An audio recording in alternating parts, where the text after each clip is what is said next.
কল্পনা করুন আপনি একটি বহুতল ভবনের ২০ তলায় আছেন এবং হঠাৎ লিফটের তার ছিঁড়ে গেল। আপনি কি জানেন এই অবস্থায় আপনার বাঁচার সম্ভাবনা কতটা? পরিসংখ্যান বলছে মাত্র ১% মানুষ সঠিক কৌশলটি জানে। আপনি কি সেই ১%-এর মধ্যে? আজকের এই চ্যালেঞ্জে আমরা দেখব চরম বিপদে আপনি সঠিক সিদ্ধান্ত নিতে পারেন কিনা। আপনার স্কোরটি অবশ্যই মনে রাখবেন এবং ভিডিওর শেষে আমাদের জানাবেন। চলুন শুরু করা যাক। সিনারিও ১, পতনের মুহূর্ত। আপনি লিফটের ভেতরে আছেন এবং হঠাৎ একটি বিকট শব্দ হলো। লিফটটি প্রচণ্ড গতিতে নিচে নামতে শুরু করেছে। আপনার হাতে মাত্র কয়েক সেকেন্ড সময় আছে। আপনি কি করবেন? অপশন এ, লিফট মেঝেতে আছড়ে পড়ার ঠিক আগের মুহূর্তে লাফ দেবেন। অপশন বি, সোজা হয়ে দাঁড়িয়ে থাকবেন এবং হাঁটু সামান্য ভাঁজ করবেন। অপশন সি, লিফটের মেঝেতে পিঠ ঠেকিয়ে শুয়ে পড়বেন এবং মুখ হাত দিয়ে ঢেকে নেবেন। 3, 2, 1. আসলে সঠিক উত্তর হলো অপশন সি।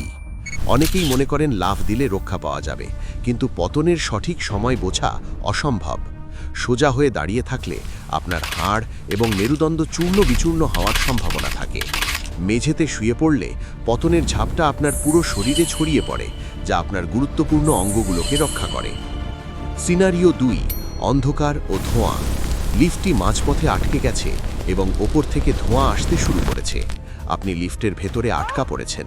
এখন আপনার প্রথম কাজ কি হওয়া উচিত? অপশন এ, ওপরের এমার্জেন্সি এক্সিট দিয়ে বের হওয়ার চেষ্টা করা। অপশন বি, অ্যালার্ম বাটন চেপে সাহায্যের অপেক্ষা করা এবং শান্ত থাকা। অপশন সি, জোরে জোরে চিৎকার করা এবং দরজায় লাথি মারা। 3, 2, 1. সঠিক উত্তর হলো অপশন বি। সিনেমাতে যেমন দেখা যায় ওপর দিয়ে বের হওয়া, বাস্তবে আধুনিক লিফটে সেটি ভেতর থেকে খোলা সম্ভব নয়। দরজায় লাথি মারলে লিফটের ভারসাম্য নষ্ট হয়ে সেটি নিচে পড়ে যেতে পারে।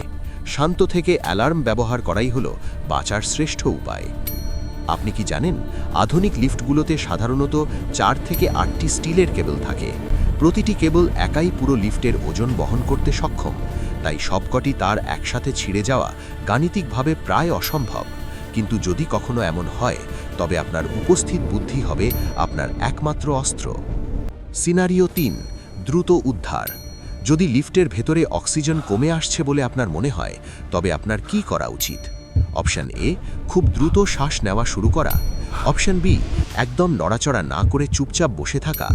অপশন সি, লিফটের দেওয়াল ধরে ব্যায়াম করা যাতে রক্ত সঞ্চালন বাড়ে। 3, 2, 1. সঠিক উত্তর হলো অপশন বি। প্যানিক বা আতঙ্কিত হয়ে দ্রুত শ্বাস নিলে শরীরে কার্বন ডাই অক্সাইড বেড়ে যায়। চুপচাপ বসে থাকলে আপনার শরীর কম অক্সিজেন খরচ করবে এবং আপনি দীর্ঘক্ষণ টিকে থাকতে পারবেন। আপনার কয়টি উত্তর সঠিক হয়েছে? 0 থেকে 1টি সঠিক হলে আপনার জীবন রক্ষাকারী কৌশলগুলো আরও ভালো করে শেখা উচিত। 2টি সঠিক হলে আপনি বেশ বুদ্ধিমান, কিন্তু চরম বিপদে আরও শান্ত থাকতে হবে। 3টি সঠিক হলে অভিনন্দন, আপনি একজন আসল জিনিয়াস। আপনার স্কোর কত? কমেন্টে এক্ষুনি জানান।